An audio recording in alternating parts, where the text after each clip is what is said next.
It is great to see you all coming in. Welcome to Gray Decision Intelligence Demand Trends monthly webinar series for community colleges, and thank you again for joining us. Please pat yourselves on the back for attending. In our higher education landscape, being data informed is vital. We are discussing academic program evaluation and growth, and each month we share the latest trends and insights for academic program planning. We're pleased to have with us Bob Atkins, the founder of Gray Decision Intelligence and the best-selling author of Start, Stop, or Grow, a data-informed approach to academic program evaluation and management. My name is Mary Ann. During the webinar, my Gray DI colleagues and I will be available to answer any questions you may have.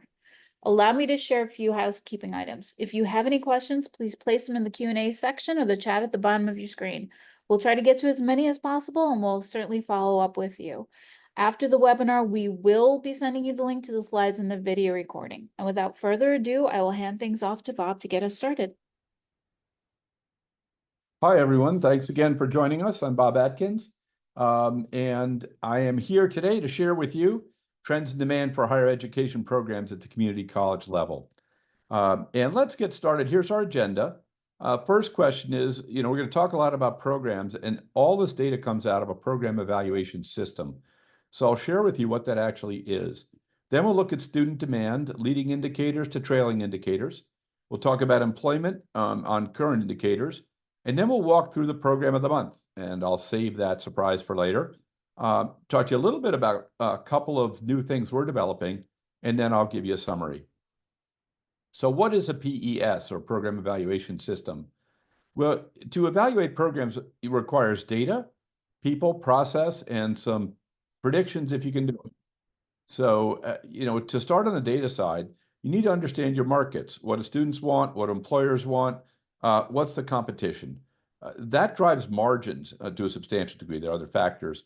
And you need to understand margins so you can be sure that you have enough programs that produce margin to pay for those that may not be able to stand on their own two legs financially, but are closely aligned with your mission. Of course, your programs also need to meet your academic standards and the standards of your accreditors and the standards of external bodies that may administer tests to your students, like the nursing exam, the NCLEX. And you got to pass that or you lose your accreditation. So, or your students have to pass it in certain numbers. So all the academic excellence is also part of evaluating a program. I will say improving academics is not what I think of as part of program evaluation. I'm not saying it's not important, but that I would put over in what I would call program assessment and improvement, which is outside the scope of what we're going to talk about today. And very important, just not something that we tend to get involved in. Then mission, of course, is central. You have to understand your mission and whether each program is aligned with that mission. But understanding all that data really isn't enough. In order to make good program decisions, you have to have the right people involved in the right process to review the data and make decisions that reflect your institution and, importantly, local knowledge of your markets and students, so that gaps in the data can be filled in by your people and their know-how.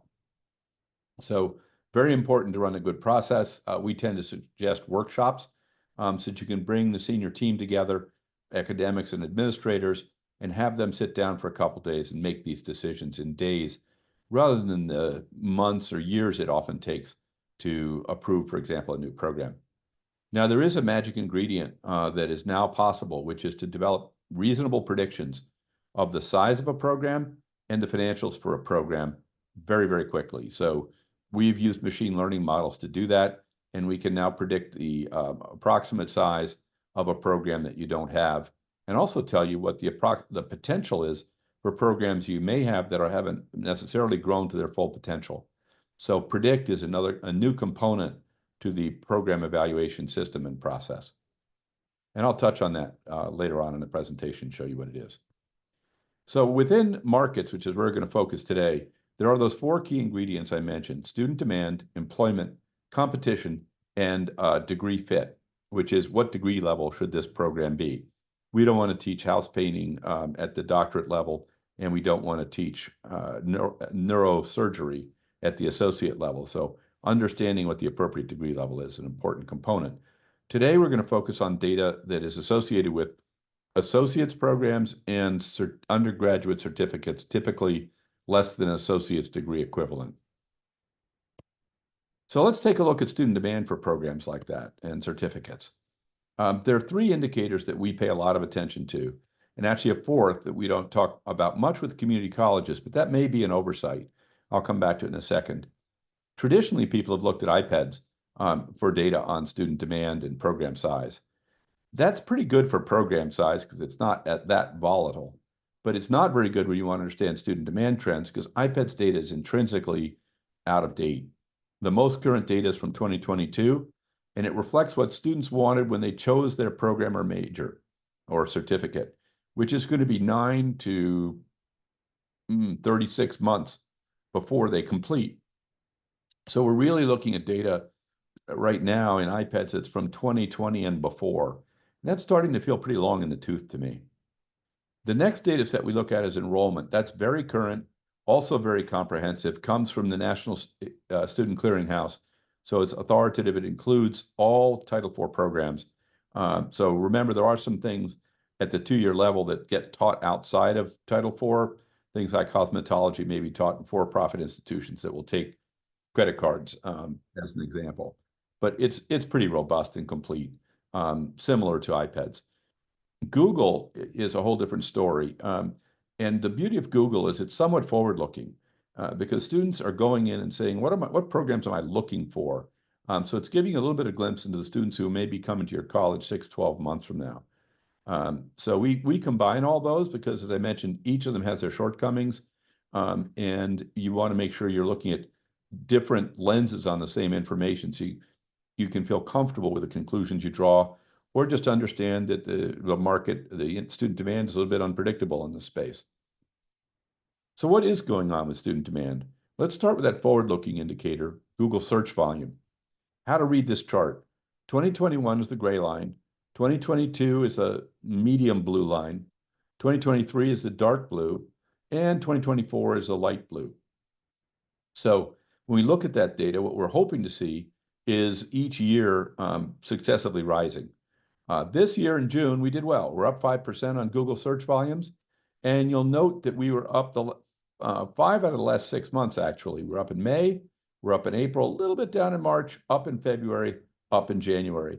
And we were up each of the prior 5 months as well. So this is a pretty consistent upward trend in Google search volumes for academic programs. Importantly, remember that we can't distinguish in the Google search volume between 4-year programs and 2-year programs. So this is one of the only charts where we're showing you overall, not specifically 2-year. And we just haven't figured out any way to distinguish between those two in Google searches yet. We may. One of the hazards with Google searches is price. And prices this month are up 9%. That's a little bit disturbing. Prices actually had been subsiding a little bit towards the end of last year. You can see this downward trend. We're down to the $14 per search. Then this year they began to spike. They peaked in March, but they're still pretty elevated. Right now it's $15.41 per Google click. Now, if a Google click generated a student, $15 would be a steal. That's not quite how it works. And for those of you in marketing, you may know more precise or current numbers than I have. But think that you're looking at roughly 100 clicks, maybe more, to get a single student. So that $15.41 per student enrolled turns into $1,500 or more per student. So just keep that in mind when you're trying to interpret this data. The cost per student enrolled is much, much higher than the cost per click, and going up. So what are people clicking on? What kinds of programs are they looking for? The top of our list here is one I've never seen before, making our top 10, and that's airline flight attendant. So some of the glamour must have come back to airline travel, and searches for that are up 60%. Other career and technical kinds of fields, electrician up 38%. There's airlines again. Professional pilot flight crew up 35%, and diesel mechanics, a very different field, up 32%. I guess you could say we have a run on transportation-related jobs. On the health side, which is normally what I see occupying the top few slots here, occupational therapist assistant up 43%, medical assistant secretary up 38%, So again, a bit surprising to only see 2 healthcare fields in our top 10 in terms of growth. And then we have a very heavy representation of business, whether that's fashion merchandising, accounting, advertising, or graphic design. So again, very interesting. It's split here between career and technical education, a new emerging trend in aviation, and then more traditional healthcare stuff that we usually see, and then a wide array of business fields. Overall, now let's shift over. We just did Google search. We're looking forward. Now we're talking about what's going on more or less right now. So this includes fall 2024 enrollment, I believe. And I might be off by that. It says 2023 to 2024 enrollment data, so that would end in the spring of 24. I stand corrected. But it's up, and I know many of you have been dealing with these very negative numbers. We went through the whole tail end of the teens. That is, 2018 through 2020, down double digits often at many community colleges. Now we're finally seeing an upswing, and 23-24 was up 5%. We look at new enrollment at the associate level, we're up 3% after a longer downward trend there, and up 4% last year. So it's really a pleasure to see these numbers start to turn around for our colleagues in the community college space. And I hope each of you are feeling that. Here in Massachusetts, where we launched the free community college for people over 25 some years ago, it's about 3 or 4 years ago, and we're seeing a little bit of softening in certain employment markets.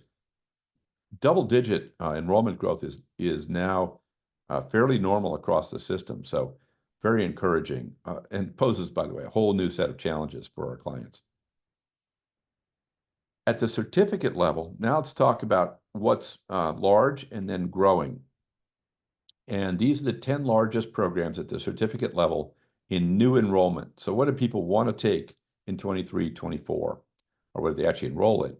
CTE did very well. We've got 5 of the top 10 slots that went to career and technical education: welding, auto mechanics, HVAC, cosmetology, and electrician. We only have 1 business program on this list, which is interesting.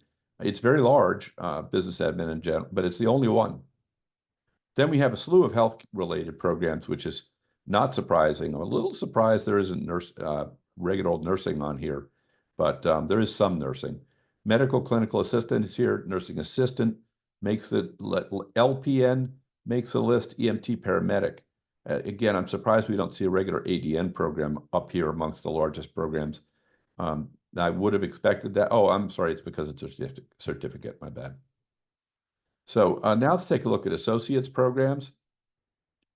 I'm sorry, this is, back up a step. This is fastest growing new enrollment for certificate programs in terms of percent change in enrollment. Number 1, the CTE program for auto. Number 2 is culinary arts chef training.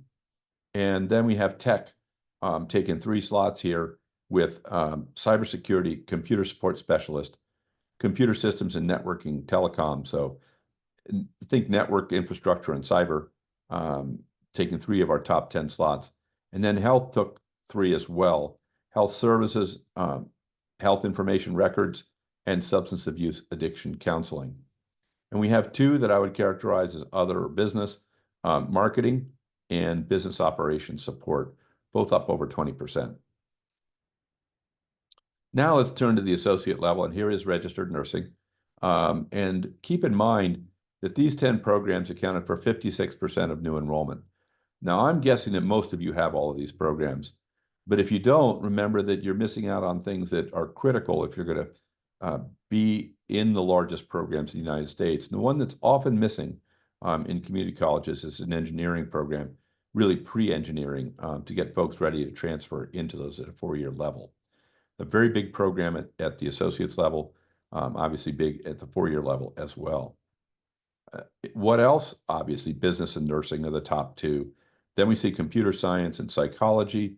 That's very normal to see those at the top. Biology, health and allied services, criminal justice. This one always worries me because I don't think there are enough jobs out there for all the students who take this program. Then we have bookkeeping and accounting tech, and biology and physical sciences, making our top 10 list in terms of new enrollment in 23-24. keep in mind that the median new enrollment among these 10 programs is 114. So if you're missing one of these are the kinds of programs, if you start them, that can meaningfully increase your enrollment. All of these, I would say, except for criminal justice, also line up very, very well with jobs. And there may be criminal justice jobs available in your local area. Obviously, this is national data, but nationally, there tend to be many more graduates than there are jobs available. Now, what's growing fastest? I was really surprised by this list personally.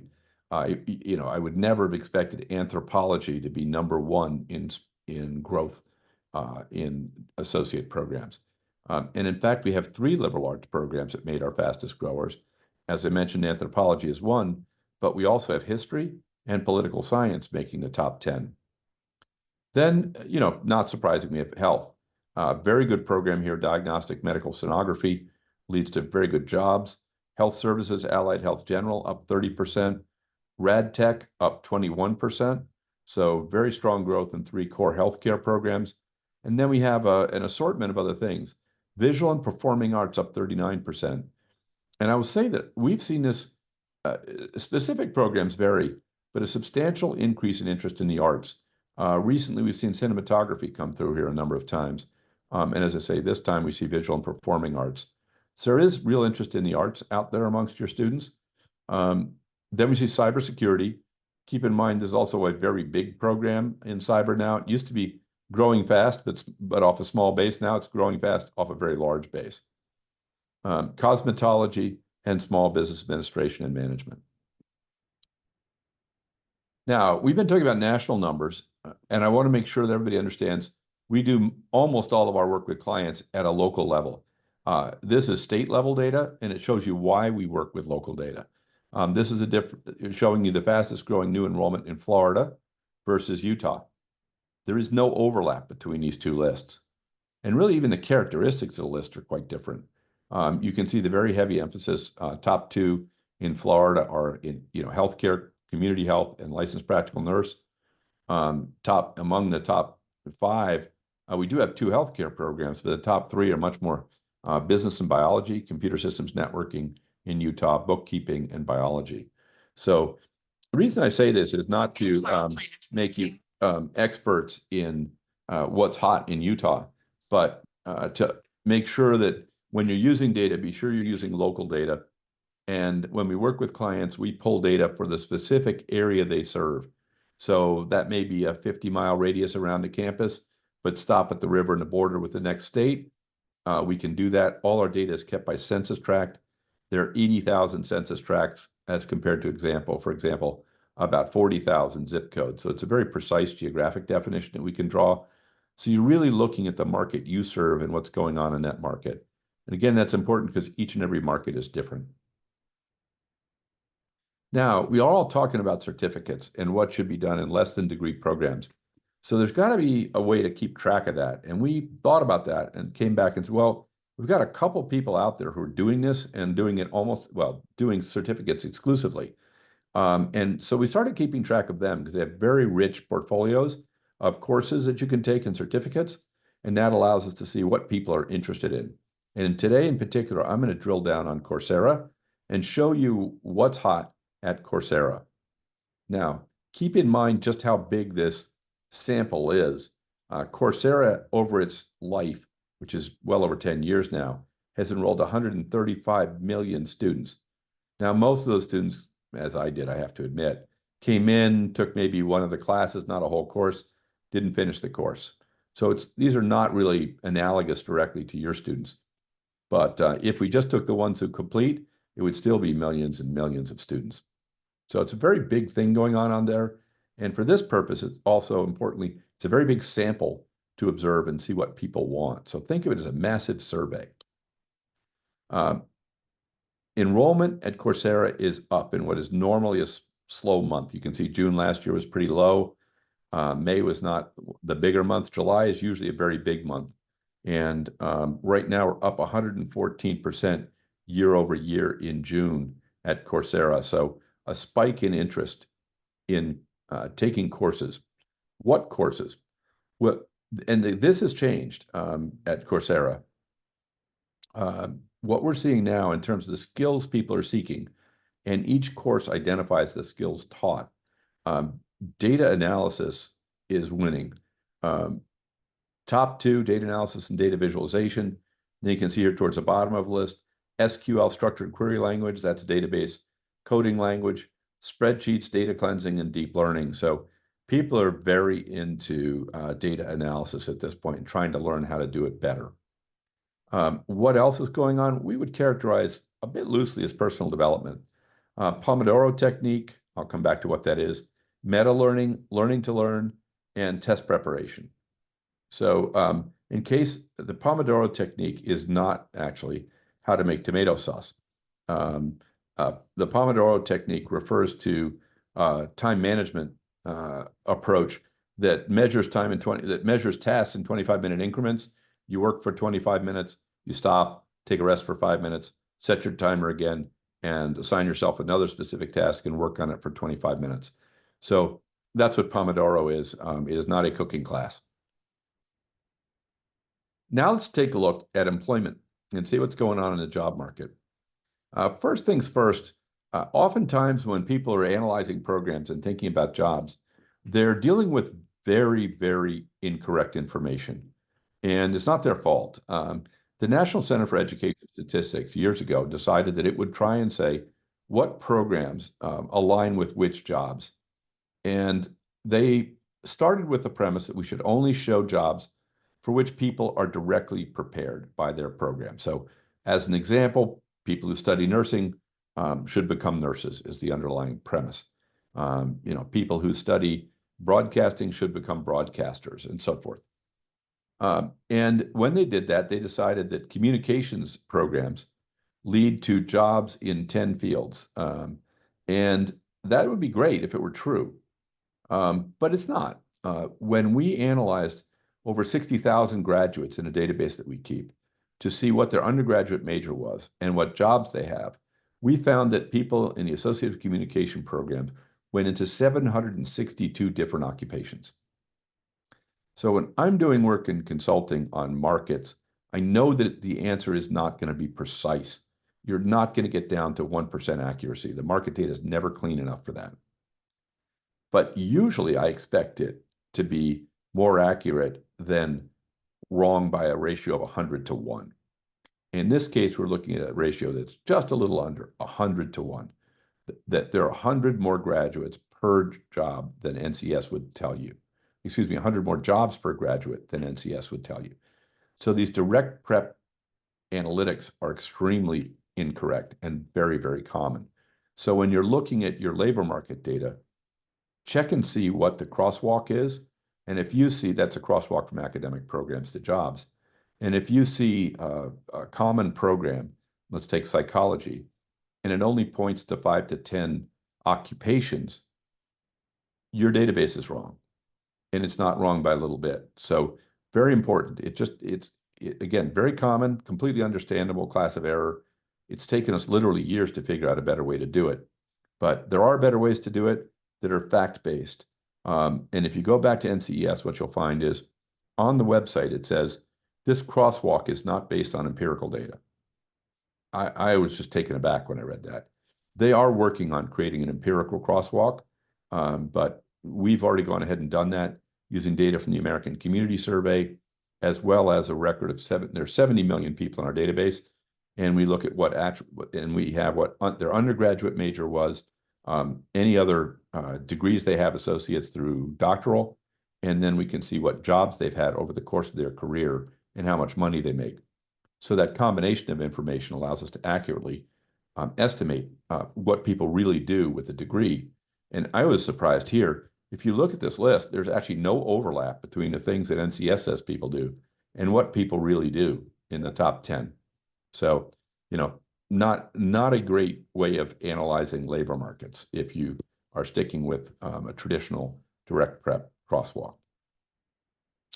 And I mentioned here what the difference is. The total jobs available, according to NCS, would be 6,334 job postings. When you go and look at what people really do, you find that there's some 60,000 job postings. So again, in terms of job posting volume, now we're just off by 10 to 1 ratio. Now, what's going on out there in job postings? They're up. This is quite a change. If you went back to last July, we had a decline in job postings every single month through December. And again, in January, year over year, job postings were down. And I think this looked like we were headed straight into a recession. By the way, I should say a decline in job postings is good for higher education. When people don't get jobs, they go back to school, or become unemployed, they often go back to school. This year, since January, we've been up 4 out of the last 5 months. We're up in February, April, May, June, a little dip in March. And this month, the job posting volumes are up substantially, 33%. So I believe what's going on right now in the US labor market is that we're actually seeing a bit of a white collar recession, not so much blue collar or recession. So I look at Glassdoor, a lot of nervousness in people are in consulting and other fields like that about their jobs. But when I look at these data, it looks as though the lower end of the job market is quite healthy. By the way, that is not entirely good news for community colleges. As I mentioned, the enrollment tends to be stronger when jobs are scarce. What fields have the highest job posting volume? Well, as usual, we have a bit of a crisis in nursing. Some 82,000 unfilled job postings out there. I was looking at this the other day, and it's every type of nurse you can think of. We don't have enough. Whether that's nurse anesthetists or entry-level nurses, we need all of them. And we need to find some way to unblock the various constraints on increasing the size and number of nursing programs in the United States. I recognize that there are barriers that are not intrinsic, that are not educational per se. There are hospitals being willing to provide on-site, I'm forgetting the word for it right now, but training, internship sites effectively. That's not quite the right word, I apologize. That are real barriers to growing programs. And then we have accreditors who are a little intransigent about it as well. Retail salespeople and business in general tops this list. We've got general and operations managers, computer user support specialists, tractor trailer drivers, administrative assistants, customer assistance reps. 6 of the top 10 here are actually business related. We do have several other healthcare programs that are big, or jobs that are big: nursing assistants, home healthcare aides, and LPNs. So we've got 3 out of the top 10 are actually nursing or nursing related. So big field, real shortage of workers. What's growing fastest in terms of unit volume, so as opposed to percentage change in volume? And here, keep in mind that these are not only growing quickly, but 7 out of 10 of these are actually some of the biggest programs in terms of job postings in the US. So they're not only growing, they're also growing off a very large base. Nursing assistants, 23,000, truck drivers, registered nurses, licensed practical nurses, home health care aides, general and operations manager, and retail salesperson. 7 of the top 10 largest programs, and also 7 of the top 10 fastest growing programs. We also see some of our trades here: automotive technicians and mechanics, and rad techs on the list. But those are not the largest as well. They're just fast growing. So the auto tech is quite large. So let's keep moving here, and I'll share with you some data on a particular program. In this case, the program of the month, and I'll walk through employment, student demand, competition, and degree fit for this particular program. What is the program? Well, we went out, and as you could do, and we scanned all 1,500 programs. This is the very top of our list. And for each program, we keep data in a variety of categories. First, of course, is what the program is, both its name and its zip code, the federal number that's used to summarize programs or classify programs.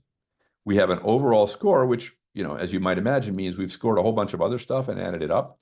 We actually score about 50 variables so that you can get an aggregated view of those and a consistent metric for each and every program in the system. We keep track of data on student demand, as you might expect, competitive intensity, jobs, and degree fit. You'll also notice the 2 things here. One, we have these numbers, and you might well ask yourself, what the heck are they? Well, they're percentiles. So percentage of what is a good question. And what we've done is we compare all 1,500 programs to each other. And for each criterion, we rank them and we percentile them. So think of it like a grade curve. Registered nursing got the highest score, so it's at the 100th percentile. And all of these, until you get down to here, are at the 99th, and then we crack to the 98th here. So we're stacking all programs, scoring them in your market, and ranking them and percentiling, so you have an easy way to understand the meaning of the numbers we're going to give you. The next thing we do is a color code. So green means it's a 98th or 99th percentile. And then you can see we go to blue and yellow as we go down, and there are no pinks here. But a simple way of summarizing our coloring system is green is good, red is bad. But keep in mind, it's not qualitative. It's actually a very rigorous quantitative use of color to indicate what percentile programs are in on a given criterion. So let's pick one and have a little bit deeper look. I'm going to choose cybersecurity because it's we've talked about it already, very big, lots of student demand, getting more competitive, but plenty of jobs, and the degree fit is good for an associate's program. And we'll start with student demand and the amount of student demand, that is the size of student demand for this particular program. And we can see it's at the 99th percentile on Google search volume, so very high volume of Google searches, 98th percentile for international students.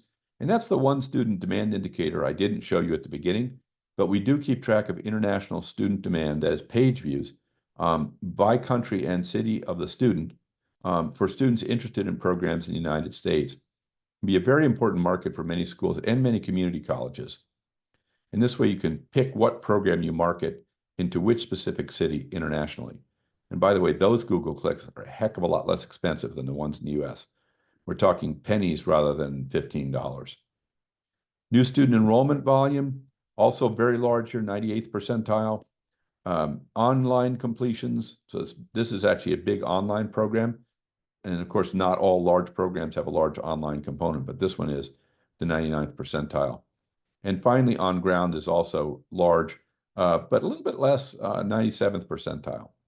So essentially, all our student demand indicators are flashing dark green, telling you it's a very big program. Then the question becomes, is it growing? And it is. It's not, setting off alarms, but it's growing. 2% up in terms of Google search volume, 36% up in new student enrollment. So perhaps I stand corrected. That's pretty darn good. And completion volume also up 13%. So lots of interest in this program, very large and still growing very fast. Now let's take a look at cybersecurity in terms of what keywords people are looking for. And we bring this up to highlight the importance of online. Our top two keywords here by a walkaway are both for cybersecurity online courses or programs. Now let's take and talk about employment. Are there jobs for our graduates here? And the answer is, of course, yes. We're talking about very good wages, good job postings for graduates getting a little tenuous here at 0.7. I really prefer to see that number well above 1. But there are a lot of graduates coming out in this program, and so we're starting to see a little bit of an imbalance between job postings per graduate. Qualitatively, I've not heard anything about people with cybersecurity degrees having any trouble finding jobs. But if that's becoming an issue, I would love to hear it. But historically, that's not been a problem. BLS current employment, quite large, 95th percentile. We've got underemployed. Now, what is that? We go through each program and we identify jobs that don't require a college degree. And then we keep track of those so that you can understand whether the people graduating are actually getting a degree or getting a job that requires a degree. If they're not, they're effectively underemployed. If you graduate with a degree in English and you become a barista, that's not a great outcome for you. In this case, it's a relatively low number. 26% of graduates in cybersecurity end up underemployed. That's the 14th percentile, so quite low relative to other programs. Unfortunately, you often see the liberal arts number here at 40 to 50% underemployed. So there are a great many programs where you don't immediately go out and do a job that requires a degree. Let's look at some other data. Growth actually picked up. It was a little bit lower prior years, though, growing up 4.5% year over year this year. If you look at wages, entry level, it's about $50,000. That's quite good, 86th percentile of people coming out of an associate's degree program. And finally, percent in direct prep jobs. This is a field where a great many people do go into jobs for which they're directly prepared, 49%. But even in a field like this, 51% are going to go on to do something that doesn't quite fit the NCS view of the world. Now, I'm going to shift over to competition. And by the way, if you have any questions, feel free to ask them. I will take a break and answer them for you as we go. Now, competition. Well, this is not such a great story. Unsurprisingly, at this point, most colleges have figured out that cybersecurity is a good field. We have some 365 colleges offering this program nationally. And so it's at the associate level. And, you know, that does sound like a lot. It is a lot. But keep in mind, there are over 1,500 community colleges. So there's still a lot of folks out there that don't have this program yet. And as we know, in the community college sector, attendance at college is an extremely local phenomenon. So, you know, while there are 365 players out there nationally, you know, for any given community college, I would say you're not looking at more than 5 of those as direct competitors to you in your local market. Don't hold me to that number, by the way. Now, campuses with grad year-over-year change, competition's going up. 24 campuses added this program during the period. So we've got the people who hadn't already figured this out are getting on the bandwagon. And then median program completions, to me, is a little concerning. That's 7. Now, keep in mind that that's completions, not students. So let's assume that for every completion, we've got a 2-year program, plus most people don't complete in 2 years, plus attrition. So we're looking at probably 3 to 4 times that number in terms of students enrolled.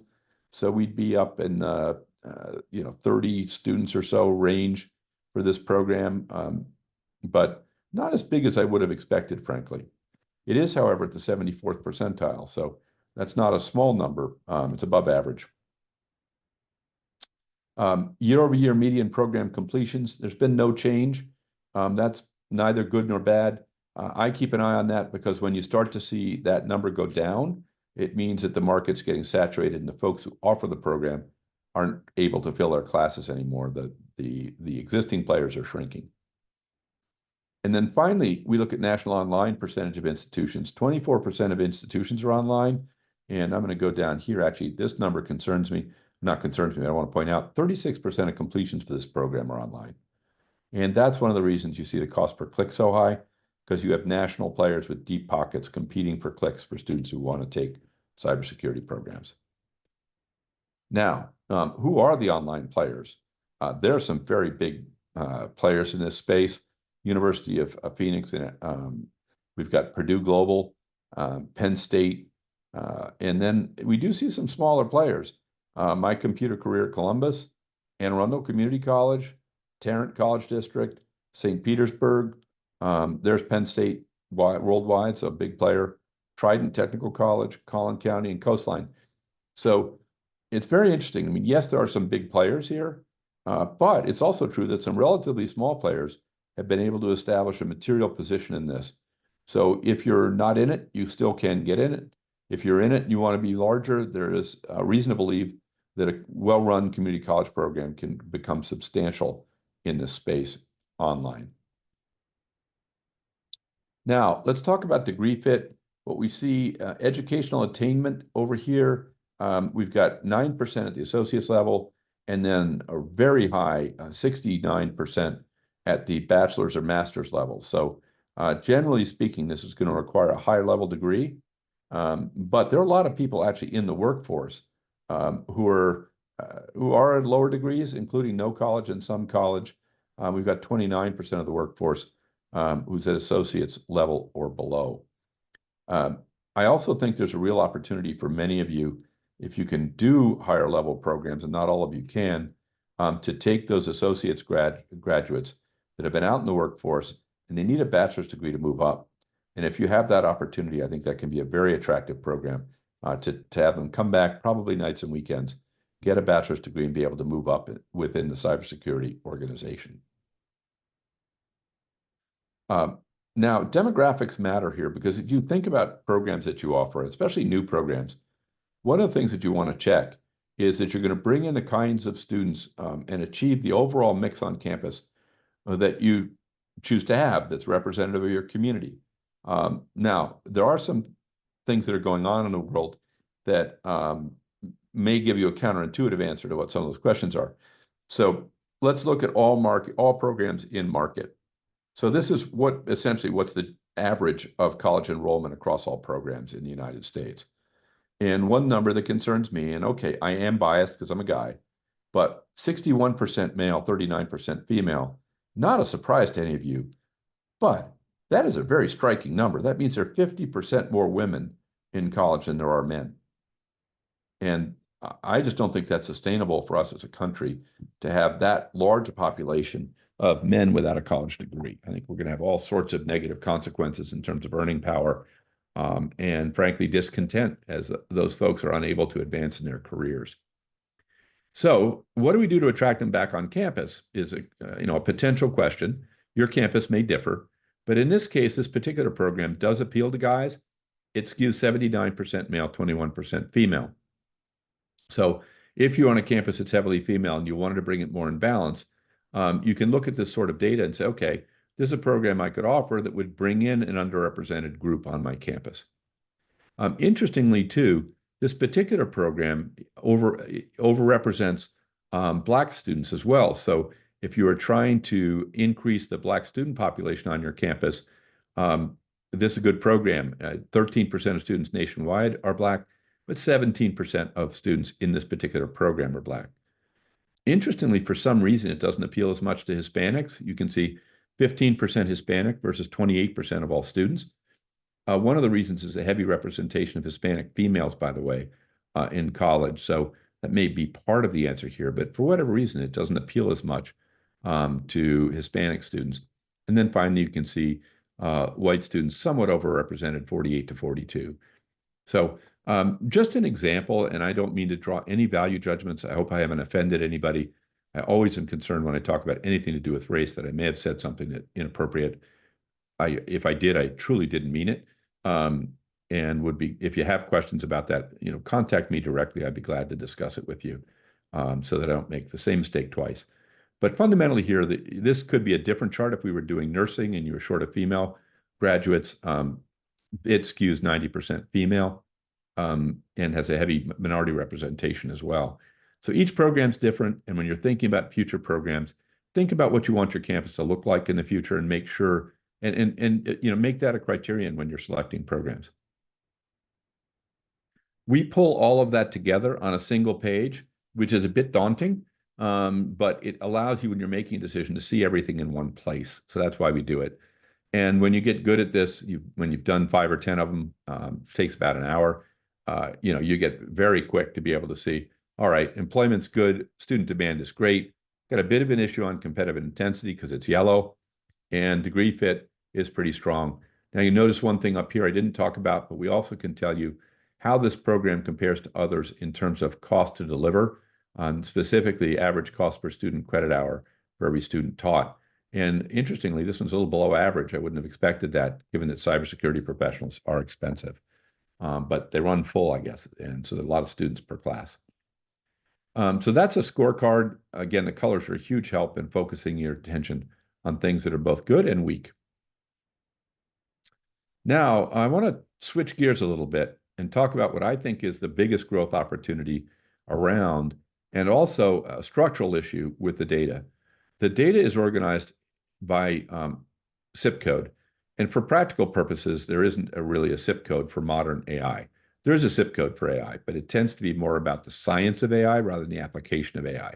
So things like generative models aren't really included there. They may be, but it's not really what those numbers represent. So it's an intrinsic problem with using any government structure because it doesn't change fast enough to keep up with what's going on in the world, in particular when it moves as fast as this. So lots of data that we have that's not in this structure that we can share with you on AI. It is an enormous opportunity at many levels. I think there are opportunities to teach programs on the use of AI and generative AI. I think there are opportunities to integrate AI into existing programs. I think there are lots of vendors out there who are applying AI, including us, that can do new things for you, like offer customized tutoring without a human tutor. New programs that take AI and apply it to existing disciplines. They're using AI to fold proteins now and to identify new drugs, just tremendously interesting spaces. And finally, I think the focus on AI is a way to attract students and researchers to your campus, or instructors that want to be on the cutting edge of this. I think increasingly working knowledge of AI is going to be like knowing spreadsheets 20 years ago. It's a requirement when you go out into the workplace, and you owe it to your students for them not to graduate, in effect, as dinosaurs the day they walk out the door. I know that when I was going to business school, which was at least 1,000 years ago, it was the first class. I was the last class to graduate without formally having to use spreadsheets. And I literally went out and got a computer and spreadsheets so that I didn't walk out in the workforce not knowing that tool. And certainly I've used it almost every day of my career since then. But at the time, it wasn't taught. And I think AI is going to be like that. If your students go out into the workforce without knowing how to use AI, they're going to be behind the day they arrive. So let me summarize for you. In June, Google searches for academic programs rose 5% year over year, and airline flight attendance is up by 60%, and average cost per click rose 9%. New student enrollment in certificate programs is up 5%, associate enrollment's up 3%. As we look down, collision repair, what's happened to my screen here? Hold on a second. Is very healthy. And we have this wonderful spike in anthropology for some reason, up 67%.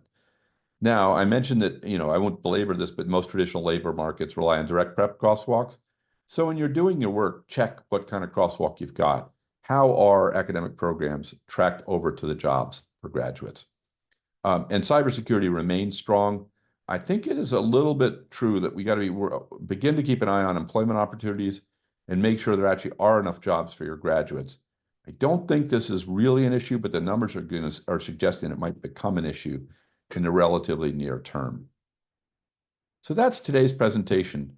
I wanted to show you what we're doing with some of these technologies and what you can then therefore do with some of this tech when you're evaluating programs. So let me take a moment and do that. So, AI and machine learning, yeah, we're doing that. And we came up with something that we now can implement, where we examined over 100,000 programs, applied machine learning to those programs, and developed the ability to predict the size of current programs to identify programs you might be able to grow that haven't lived up to their predicted or potential size. But more importantly, predict the potential size of new programs. And we can do that with over 90% accuracy. We can distinguish a large program from a small or very small program. I'm not telling you we can predict whether it's going to have 21 or 22 students, but we can give you that insurance policy with over 90% odds that you're not going to introduce a program that's going to fail. It's going to be small or very small. So that's a new capability, very exciting for us. And then we realized, well, that's only part of what you need to do when you're thinking about a program. You'll have come through, you'll have looked at the market size, you'll have looked at employment and so forth. Now you got a prediction. You want to have financials. So we built a pro forma financial model that you can populate on the back of this, so that you can get all the way from that idea about what are the hot programs in my market on that ranking sheet I showed you, through to an estimated 7-year financial forecast here, and do that in probably a half a day. If you've got the financial assumptions set up, you've done one of these, then you can do a pro forma in about 15 minutes. So, and by the way, it's more detailed than many pro formas we get. And we've had the opportunity to make sure that it's cleaned up and there are no errors. And anytime you're looking at a spreadsheet that someone else has built, you always have to be concerned, including with ours, that somewhere in that spreadsheet there's a bad formula. But by codifying it and turning it into software, I think we've managed to catch all those. So you can be comfortable that at least the calculations are correct. Assumptions, you could have some issues, but the calculations are correct and consistent. And we have benchmark data, excuse me, by the way, to tell you what the typical cost should be when you're designing your program. So let me leave you with a thought. What can you do with Gray in a day? We can literally enable you to do months of work in minutes. Now, why does it say it's months? Well, we used to do this work by hand, and it took us a very long time, and we were specialists in it. If you're trying to do it yourself, you get a lot of time and a lot of people that have to be involved in order to get to pro forma financial. But with our tools, you can score, rank, and scan 1,500 programs in your markets in a couple minutes. You can select the ones that have high potential and fit your institution. That'll take some thinking. Might take you 45 minutes, an hour to sort of say, okay, here are the 5 I want to look at. I didn't share it with you, but you can get a one-page text report for each of those programs. Takes about a minute per report. You can also review that scorecard I shared. So if the report sounds good, you want to dig deeper, you look at the scorecard and do a more deep analysis on student demand, employment, competition, and demographics. Between those two, perhaps you spend, I don't know, 20, 30 minutes per program to understand whether that's a program you really want to go after. Then you can take the numbers out of Predict and develop pro forma financials. And you could literally do that all in a day. Realistically, when you get good at it, you'll probably do it in an hour, and you can take the rest of the day off. So we believe we give you a fundamental ability to accelerate well-informed decisions, reduce cost, and enable growth. And to make this real, we had a client who looked at our automated AI-based text report and looked at a report that they got from a major vendor in the industry. It took 6 weeks to get the report from the vendor, and they're only allowed a small number of those reports per year. They could only ask for one at a time. So we got 6 weeks over here with a traditional vendor. They took our report. It took them about a minute and a half to get the report, and their perception was the quality was equivalent to the 6-week effort. So this has been a huge investment on our part, most importantly to build the databases. But you can now benefit from that combination of very rich data and applied AI to have a toolkit that can substantially speed up and improve the quality of program decisions. So that's it for my presentation. If anybody would like, we'll turn it over to Wanel. And we have about 5 minutes so we can look at a particular program that you all want to have a look at and share the data with you. We'll be looking, we can only do it at the national level, I should say. It's too slow, the system's too slow if we try to go to the local level for these. So if you have a program you'd like us to have a look at, just let us know. You can do that over in the chat. I'm going to stop sharing so Wanel can open his screen. And while he's doing that, I just want to let you know in the chat, we're getting a lot of kudos for you today, Bob. A lot of very good data for decision making, lots of thanks and all that. And I just want to remind everyone they can reach out to Bob or they can reach out to anyone here in Gray if they like to get some more information. Thank you very much. And thanks to all of you. It's very funny being on a webinar all the time. And we do these every month, in that you don't really get very much feedback. So it's not like a face-to-face experience where I can see you and see if you're enjoying it. So I very much appreciate the feedback. By the way, negative as well, if there are suggestions, I'm happy to hear them. I'm not as happy as I am to get positive feedback, but still happy to get them. Any programs people want to look at? I'm not sure I see any requests in the chat, unless I'm missing them. I don't see any. Let's actually take a look at commercial bus and truck driver. The reason I bring that up is often people think this is a hard program to do and it requires a lot of capital investment. My experience is that's not the case, though it can be if you want to own the trucks. But you can lease the trucks and have this up and running. All you actually need is a parking lot and a handful of rental trucks and a small classroom facility where you can teach people. It is a little bit different and difficult because it doesn't run off Title IV. Typically, it's going to run off workforce dollars from your unemployment office in the local area. But it can be a very high contribution program actually for a school. And as you'll see from the data, go ahead, Wanel. meets a real market need. Yeah, so when I'm quickly looking at this, the first thing I see is, strength in student demand, being split between size as well as growth. I'm seeing some strength in size volumes as well here. Job posting totals are very strong. Immediate weaknesses that strike me just for the sake of time. The entry-level wages that we see here, as well as the saturation metrics for jobs, seems to be a saturated. There's something going on there, though, we've had a national shortage of truck drivers for as long as I can remember. So Mhm. I'm not sure I think we're a little bit understating job postings in a couple of these spots. And I'm pretty sure there's a shortage right now as well. There's a terrible shortage coming through COVID. As for competitive intensity, a lot of different campuses offering this program. Both average and median program completions are large as well, 98th percentile for both of those metrics. Anything else that strikes you here, Bob, when you look at this? Male, almost exclusively 86%. Heavy minority representation, Black particularly, not so much Hispanic. So that's interesting.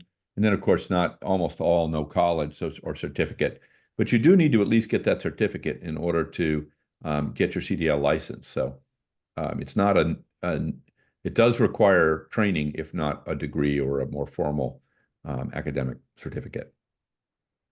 Thank you, Winnell. And I need to whisk Bob off very soon. So I just wanted to thank everyone for attending and just remind you again, please reach out to Bob or reach out to me or just reach out to info@graydi.us and we'll be happy to answer any questions you might have.